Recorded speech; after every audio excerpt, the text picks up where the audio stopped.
there is no doubt that the way Israel is acting, some people are calling it behaving like a rogue state, is acting in a way which is profoundly destabilizing the region.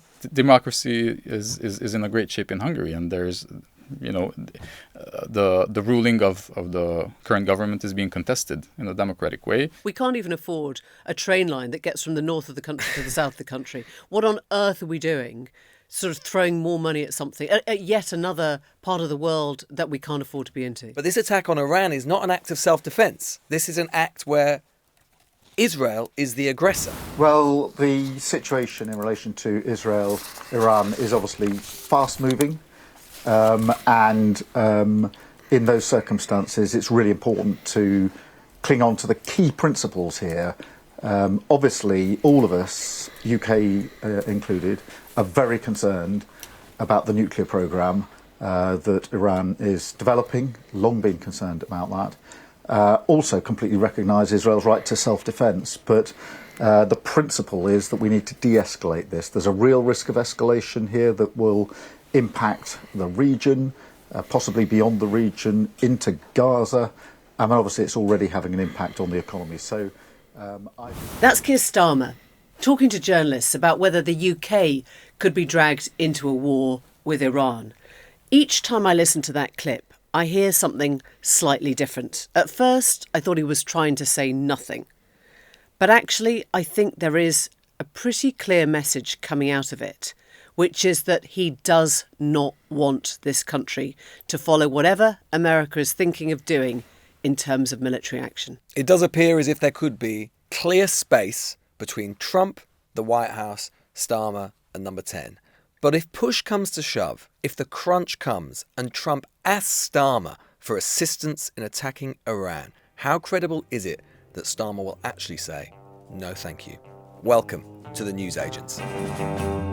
It's Emily. It's Lewis. And it's been an extraordinary week in so many ways, not least because it feels as if the sort of slow march to war has sped up so quickly. It almost feels like there have been lots of comparisons between what happened with Iraq in 2003 and what is happening with Iran now, with a salient difference being that what happened with Iraq in 2003, there was a long march to it for about 18 months, pretty much after Afghanistan fell in 2001. And yet we seem to have gone, in a matter of a week really, from that attack on Iran, started by Netanyahu and Israel, to already conversations being had, yes, about whether the White House is going to assist, as we were talking about yesterday, with these so-called bunker-busting bombs, which will...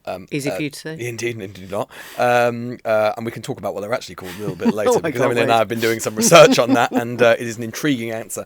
But to actually destroy comprehensively Iran's nuclear program, to already talking today, conversations being had about whether, if Trump wants to join that attack on Iran, that they might need to use the UK's base in the UK's Diego Garcia base in the Chagos Islands, which obviously has been a political issue recently, and whether that might also mean extra military support in one form or another, the UK being dragged into a war that literally 10 days ago, none of us were talking about. Yeah, I mean, I can't help but see it as the sort of A-level student would. If you compared how you would tackle a question about, war in Iraq, you'd start off probably with, September the 11th, right? 2001, the big, massive strike that tells America they have enemies that are out to get them.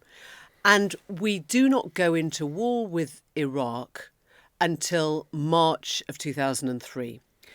And I remember really clearly the toppling of the Saddam Hussein statue comes in April the 9th, like a month later, ridiculously short. So the actual space of that initial combat is very tight. But the lead up to it, the drumbeat, as you say, was really long. There were million people marches on the streets. There were votes in Parliament. The UN. There was back and forth, and we all knew about the resolutions and whether we'd been through enough of the resolutions. And the whole question about, falsified papers and the dodgy dossier. And I mean, it's kind of, we're not going to go into it here, but it's worth just having a look at some of that if this is new to you. This question of whether we were really 45 minutes away from Iraq being able to, launch a strike on the UK. And this all took pretty much 2 years. And any student of politics sort of coming into this would be like, explain what happened in the week of June the 16th. Right? I mean, literally, from Friday to as we're recording now on Thursday, we have gone from a place where it seemed utterly inconceivable and highly improbable to a place where the Prime Minister is literally in the lobby facing journalists saying, could we get sucked in as America's ally into giving America any help they need with war in Iran? Like, what just happened? If you've been on holiday, as our dear John Sable has, you know, yes, if he comes back, I mean, we're going to play you actually a clip from a film called In the Loop, where Tom Hollander is the slightly hapless Labour minister who is trying to explain whether war could happen. And this slightly sums up that sense of where we've suddenly got to. I don't think war is unforeseeable. What is it then? I don't know. Foreseeable? No. No, No. not foreseeable. That's fucking declaring war. Do you want to fucking declare war? I'm a cabinet minister. Yeah. I didn't get here by screwing up every media appearance I ever had. Write this down. It's neither foreseeable nor unforeseeable. Right, so not inevitable, but not You better work on this fucking line. evitable. You, hey! That's where we are. Is it That is not where we are. evitable? Is it not inevitable? I mean, everything in Keir Starmer's tone at the moment suggests that he is trying to... There's a word that we use when we do these scenarios, sort of preparations for foreign sends into war zones, and they always say to you, try and be the grey man. I mean, you know, it's a slightly sexist phrase, but try and be the grey man. In other words, disappear into the background as much as you possibly can so that nobody notices you're in the room and you don't get kidnapped or you don't get taken hostage or you don't get bombed or whatever. I think at the moment, Keir Starmer is trying desperately hard to be the grey man. He doesn't want to put his head above the parapet. He doesn't want to be the one telling Trump what to do. I mean, Trump's not going to listen to Keir Starmer anyway. He doesn't want to be the person out there on the front foot shouting about actions that the UK will or won't take. But he is quietly resisting, I think, being pulled into anything that looks like military action, isn't he? Well, I think so. I mean, what's extraordinary, listening back to that In the Loop clip, is it reminds you of, again, it relates to the length of time, how short this has all been. The number of times we said never again. You know, that is an entire satire about the potential perils of risking regime change and going to war on what is, at the very least, evidence which is perhaps not the strongest, Right. and is not comprehensive. Sexed up. Indeed. But that is where we are again. Of course, there are differences. One of the key differences with 2003, because there are differences, is that even though the parallels are there, that you have a Labour Prime Minister trying to sort of influence a Republican, widely considered radical president, nonetheless, the relative positions of Blair and Starmer are very different because, of course, in 2003, Blair was working extremely closely with then President Bush. He was in the Oval Office for all the key decisions. We were a key partner. There was no prospect They were at the of ranch that. in Crawford talking about how they shared the same toothpaste. Indeed so. And there is no prospect, I think, of that level of military sort of involvement and cooperation this time. And of course, as well, Starmer and Trump don't enjoy, although they enjoy a perhaps surprisingly decent relationship, they don't enjoy that close as few would with Trump, right? Because he's not a reliable actor in that way. As we saw, indeed, yesterday, when he was asked at the White House, wearing his MAGA cap, flanked by a series of men in high-vis jackets for reasons no one quite understands, he was asked about what is going to happen. And once again, I think it's fair to say he was maintaining some strategic ambiguity. You've been answered questions about whether you are moving closer or you believe the U.S. is moving closer to striking Iranian nuclear facilities. Where's your mindset on that? Can't say that, right? You don't seriously think I'm going to answer that question? Will you strike the Iranian nuclear component? And what time exactly, sir? Sir, would you strike it? Would you please inform us so we can be there and watch? I mean, you don't know that I'm going to even do it. You don't know. I may do it. I may not do it. I mean, nobody knows what I'm going to do. I can tell you this, that Iran's got a lot of trouble, and they want to negotiate.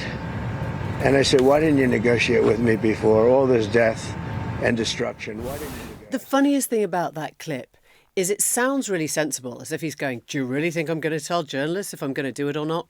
But actually, he has been telling people that he is prepared to do it. So it's the complete opposite of what he's saying there. He has made it very well known. He's leaked sources to papers, to the Wall Street Journal for one, saying that he is ready for war. And I've been speaking to somebody who's been in the discussions in talks here, and they put it like this to me, that Trump has adopted strike mode. That means that he has to follow through if Iran doesn't come to the table. And he said what you should be looking at is who they've actually taken out in Iran. They've taken out the nuclear scientists. They've taken out members of the IGC. They've taken out people working on the facilities, but they've left all the politicians intact. And that sends a signal, this person thinks, that Trump and Israel want to carry on those negotiations. In other words, the people that they've left unharmed, intact, are the people that could then come back to the table to actually negotiate. He's trying to show that comms are open to strike a deal. And I think now it's up to Iran to say, OK, what does that deal look like? What would a fold look like from Iran? What will make Trump happy and what will actually stick us into something that can stay in place for 10 years or more, that doesn't just start him off? And I guess the other option, this person said, is a full-blooded strike. And you could say, what Starmer does or doesn't do then is almost irrelevant. I was asking about Diego Garcia. You mentioned Diego Garcia, which has this UK... It's part of the Chagos Islands, the bit that we've just paid money to Mauritius to take back. But we've held on to the airbase, which is shared between the UK and the US.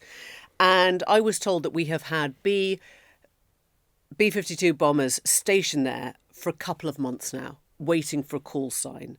Now, I'm not a military expert. I don't understand what that means. Whether it means that we're not going to stop Trump from using it. Are we going to facilitate it? Are we going to make it easier for America to use the base?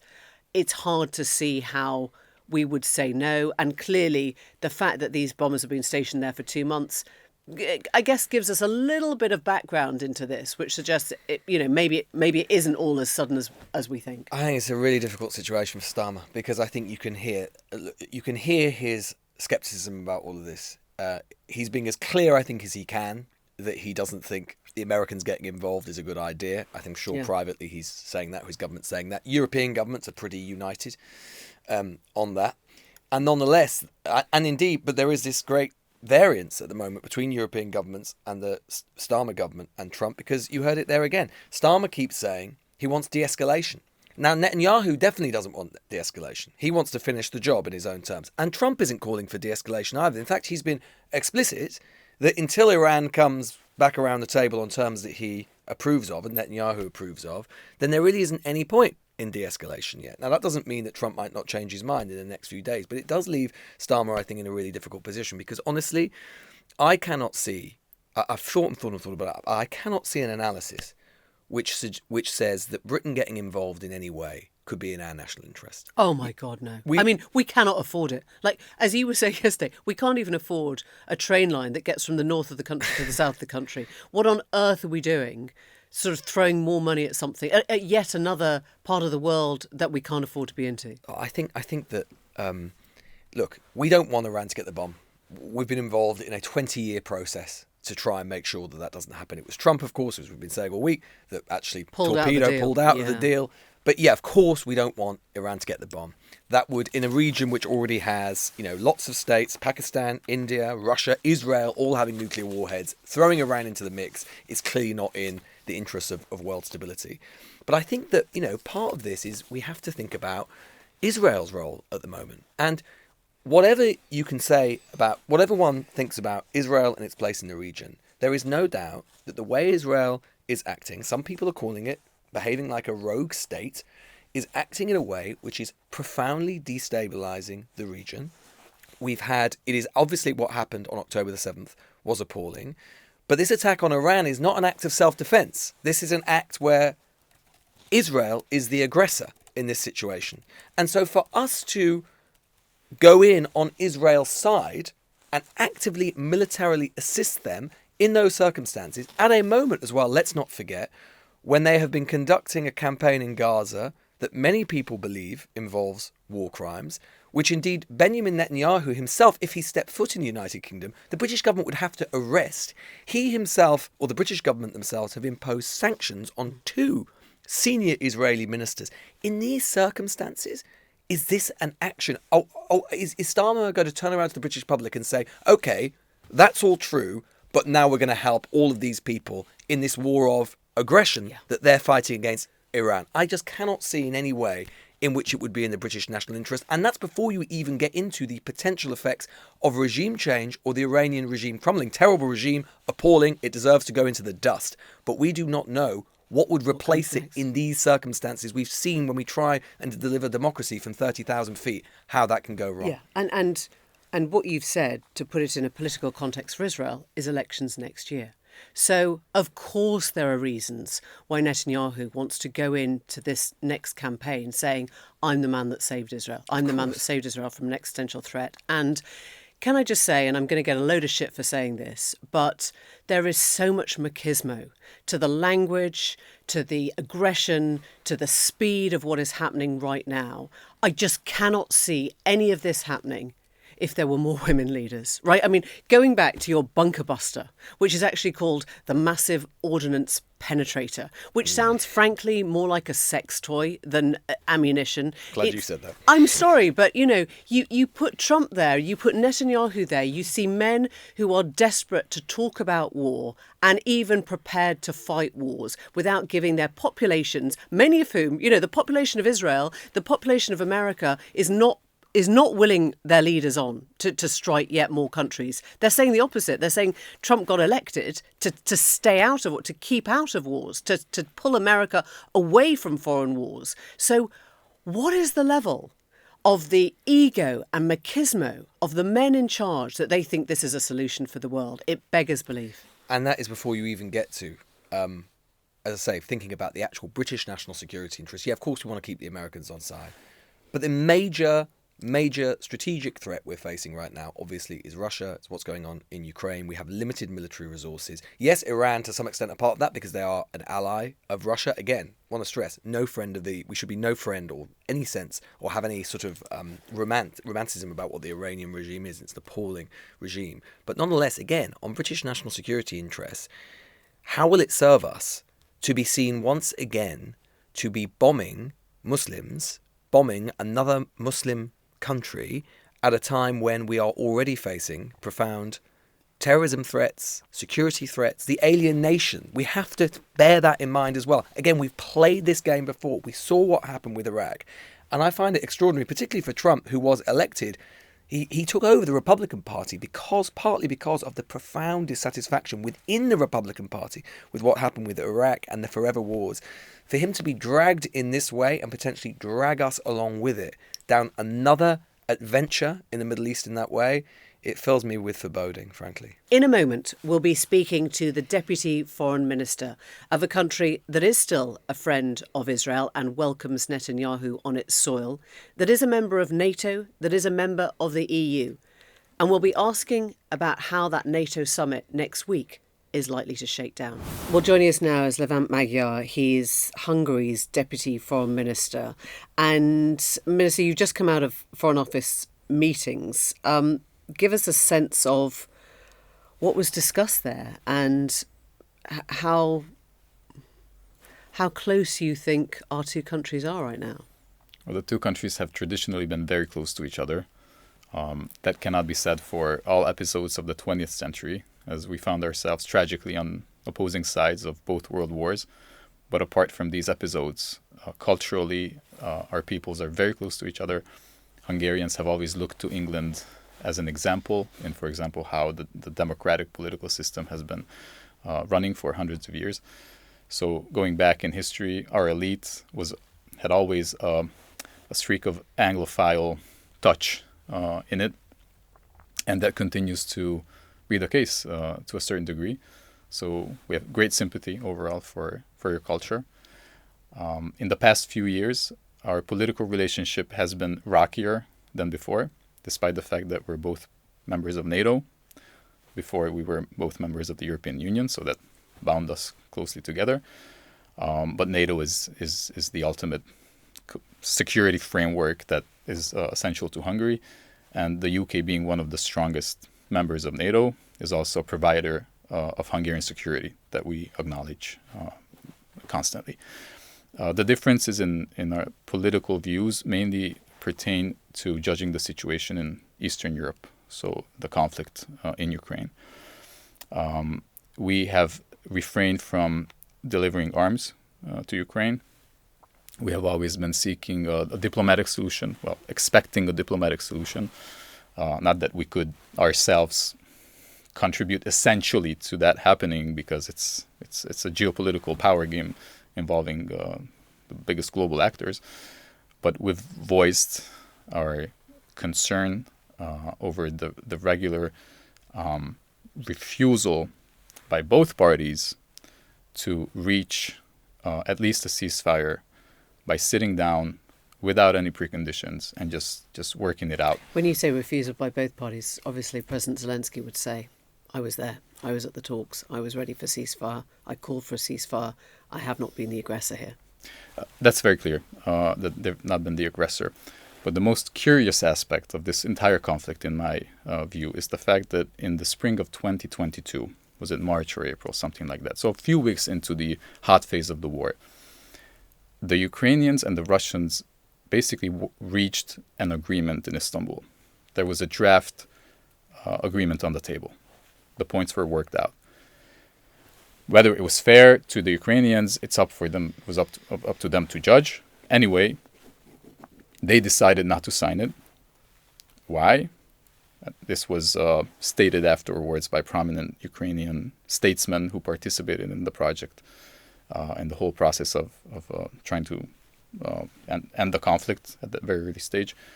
The reason was Western pressure that essentially prompted the Ukrainians to refuse the signing of that agreement and continue the war. I heard that Hungary actually pointed the finger of blame at Boris Johnson, specifically. Well, it was probably a whole group of Western politicians and Western states that aligned to reassure Ukraine of their support and to encourage them to continue the fight. It was stated by certain Ukrainian officials, so it's not a speculation.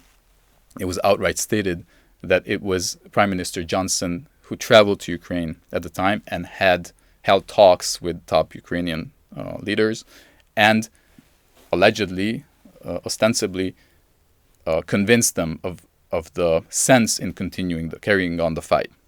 Now, I wasn't there, but some very high-ranking Ukrainian officials came forward with that. You can see why, that you don't want to let Putin win a war that he began 6 weeks earlier.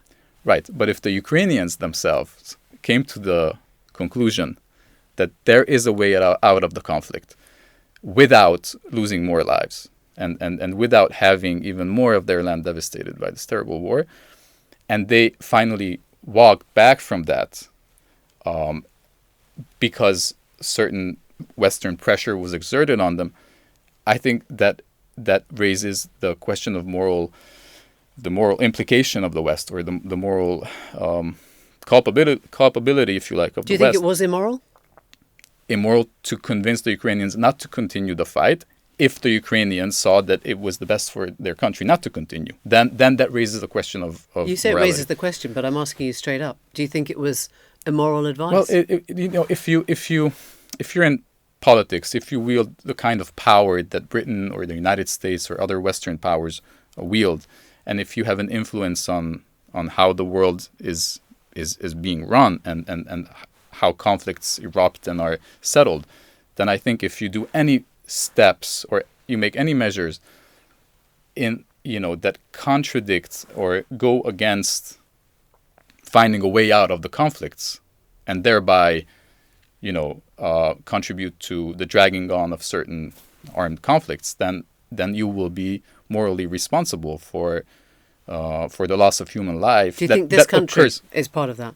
Morally responsible for loss of human life in Ukraine? I think if we accept the fact, if we accept the words of these Ukrainian politicians, that it was partly British pressure under which they finally walked out of that deal and said, okay, we're going to continue because we were promised the arms, the financial means, and all kinds of, all forms of military help to sustain the war effort.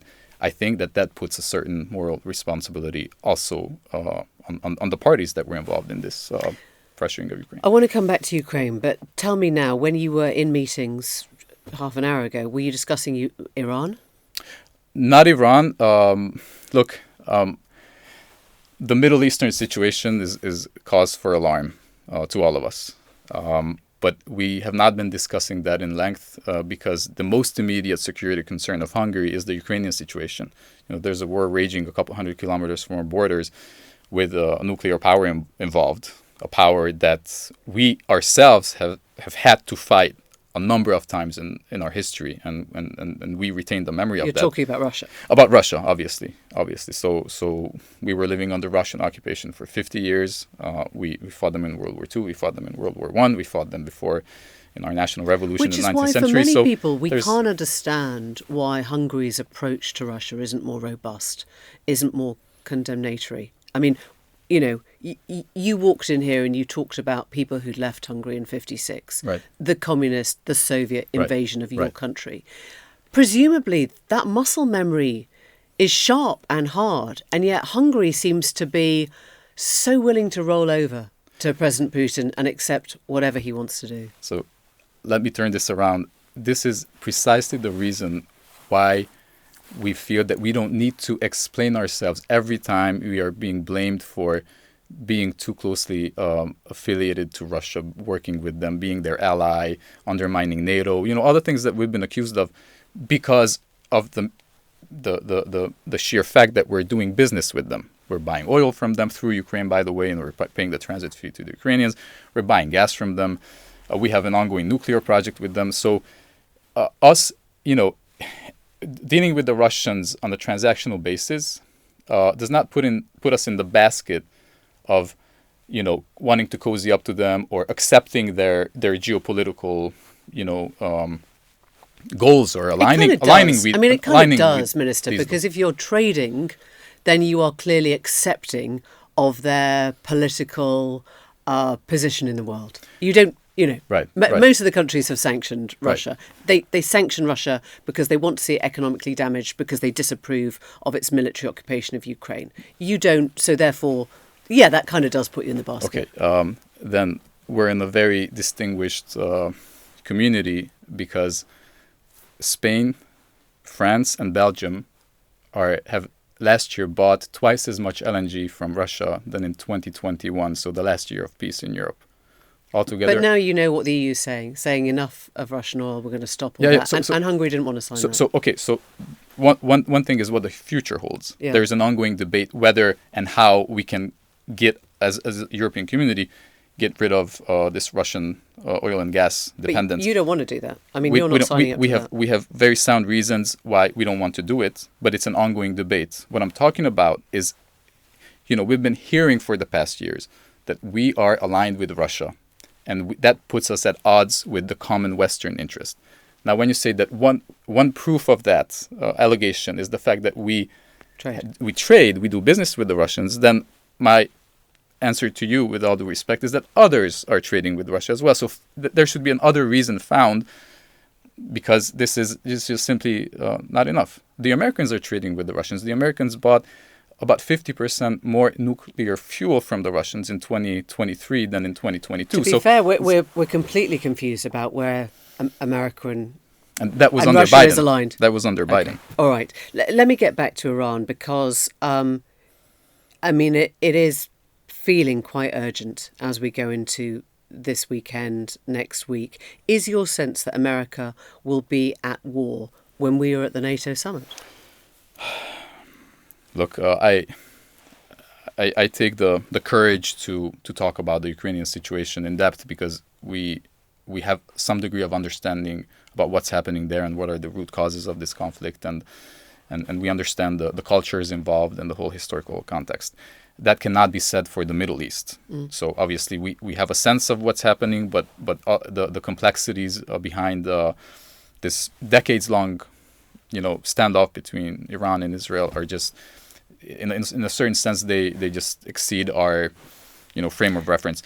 We look, sort of, but you've taken sides because Netanyahu was in your country. It's one of the few countries where he was able to land and meet your Prime Minister and talk. As our listeners will know, he faces a warrant against him from the International Criminal Court for alleged war crimes in Europe. But your President, your Prime Minister welcomed him. Right. So there's a political alliance between Prime Minister Orban and Prime Minister Netanyahu that's been long-standing. It's existed for probably 3 decades now, and they're loyal to each other. And Hungary is loyal to Israel. We have 250,000 Hungarian Jews or Jews of Hungarian origin living in Israel, and about 250,000 or 200,000 Jews living in Hungary today. So do you support what Israel is doing in Iran? We support Israel's right to defend itself. How that is being done, to what extent striking Iran in this case goes, we leave it up to them, very honestly. Well, they are the ones to judge their security needs. So it does sound like support. If you say you do what you need to do, you're supporting that, right? Choose the methods to do it. We support their right to defend themselves. We stand with Israel in terms of acknowledging their right to guarantee their security as they see fit, because it's only them who know what real threats Israel are weighing does, in on them. Hungary will support Israel. Yes. We will support their right of defending themselves. Obviously, we don't want to see wars waged beyond the immediate and absolutely lowest, so the immediate necessity of waging them in terms of tools, in terms of degree of the conflict. We don't want a war in the Middle East, to be sure. Israel's not in NATO. Hungary is. Trump is kind of in this place of trying to work out if he's going in or not. If Trump calls on help from NATO against Iran, would you back that? Look, that such a call has not been pronounced, but I think my government would not take part in such an action, as we have always regarded NATO as a defensive organization. This is why we are not very happy with NATO getting institutionally involved in the Ukrainian conflict, because it goes beyond the bilateral, aid that certain member states of NATO. Trump, you'd say no to Trump in that situation, do you think? I think so. Look, it's very simple to read us Hungarians. So we follow our national interest. We don't want to,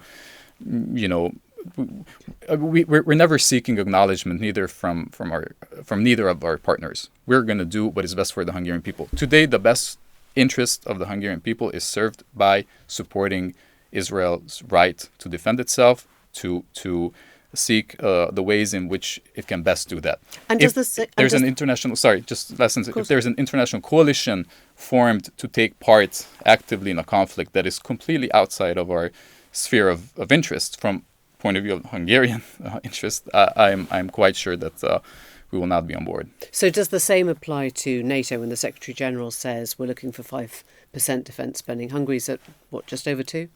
Just over 2%, but we fully acknowledge the necessity of stepping up the military spending all over Europe. What does that mean? We're ready to accept the majority will in this case. 5%. 5%. If it's 5%, then 5%. We need to carefully determine the timeline.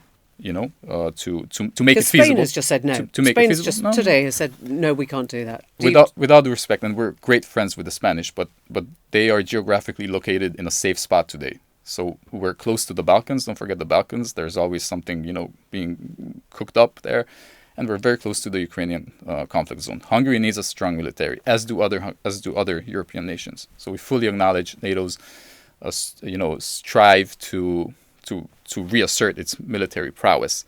We don't subscribe to designating in advance an enemy against whom we are doing all this. So we don't like to hear when the German Chancellor or the German Chief Inspector of the Army is talking about Russia wanting to invade NATO by 2029, so we have to build a strong military against Russia. We think that's ominous. That calls for something that is, in our judgment, not an imminent threat to be realized. You talked about the importance of the domestic agenda for Prime Minister Orban. Certainly you've always had a sort of Hungary first priority. Your Prime Minister face elections at home next year. Are you worried by the opposition party 15 points ahead right now? Well, according to certain polls. Look, I mean, democracy is in a great shape in Hungary, and there's, the ruling of the current government is being contested in a democratic way. I'm happy to see that kind of agility and such a strong. That sounds very phlegmatic. It's like, well, if we lose, democracy. we lose. Is that what you're saying? Well, if we lose, we lose. Of course. Right. Well, that's how it works. Orban himself, he lost a few times. He's been in opposition for, I think, probably as many years as in power. So that's the way it goes. But I guess the question is, if your agenda is about Hungary first, and this is what you've been pursuing, and obviously, that has had ramifications at home for what that means in terms of LGBT rights and whether you allow pride rights and all the rest of it. What you seem to be hearing now, and it's just one poll, is we're done. We don't want the Hungary first. We don't want you to follow America. We don't want you to go down the Trump route. We're done with that. Oh, look, when we put Hungary first, let me put it this way: when we support Trump, or when we align our foreign policy with anybody, it's done because we put Hungary first. So we don't support Trump because we just want to support him. We support him because we see it the best way to, promote Hungarian interest, and the same goes for all other things. I'm just wondering whether that feels done now. Hungary first, you mean? Well, Hungary first in the context of how Trump is running America. Oh, okay. I understand your question.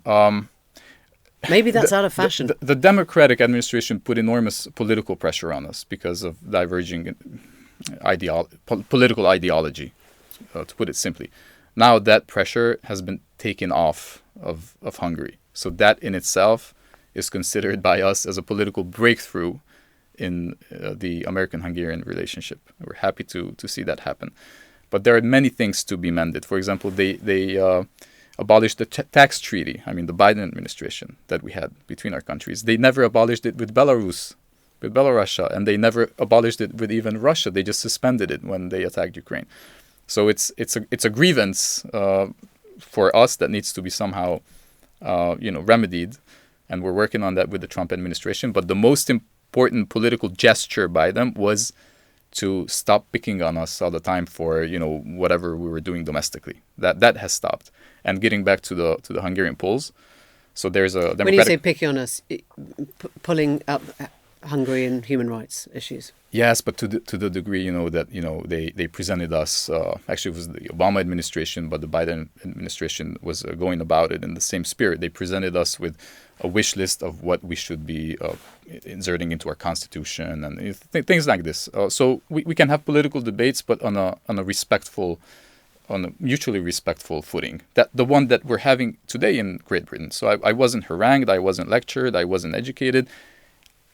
Certainly, my counterpart, Mr. Dowdy, raised uncomfortable issues in the relationship. There are some divergent views with regard to sensitive issues like pride or with regard to Ukraine, etc. But we are able to discuss all these in a civilized manner, in respecting one another's opinion and acknowledging the necessity of dialogue, even if we don't reach a conclusion.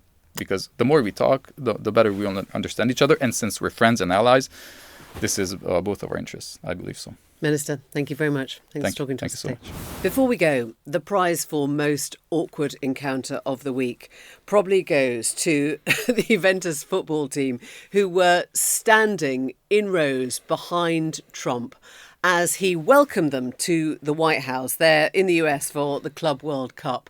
And he turns what should be a sort of celebratory, feel-good moment into something that basically puts the clash of trans ideology and sports right at the heart of his discussion. Just have a listen. For that, he was never for open borders, and he was never for, if you think, he was never for transgender for everybody, or men playing in women's sports. He was never for that. Have you ever had women? Could a woman make your team, fellas? Tell me. You think? You're being nice. What do you think? Think a woman could make the team? General managers, what do you think?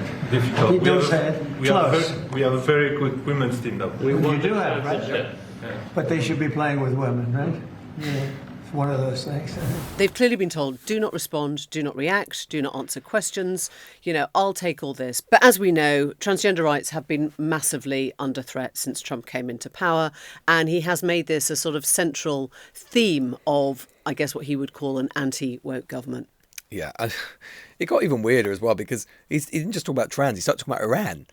And he started suggesting that he said, you may have to fight and maybe it'll end very quickly because there's no way you can allow whether you have to fight or not Iran to have a nuclear weapon because the entire world will blow up. And I'm not going to let that happen. You've got the lads from the Juventus football team going, who probably don't have English as a first language anyway, right? I mean, they're Italian anyway, right? And they're sort of listening. Their hoodies.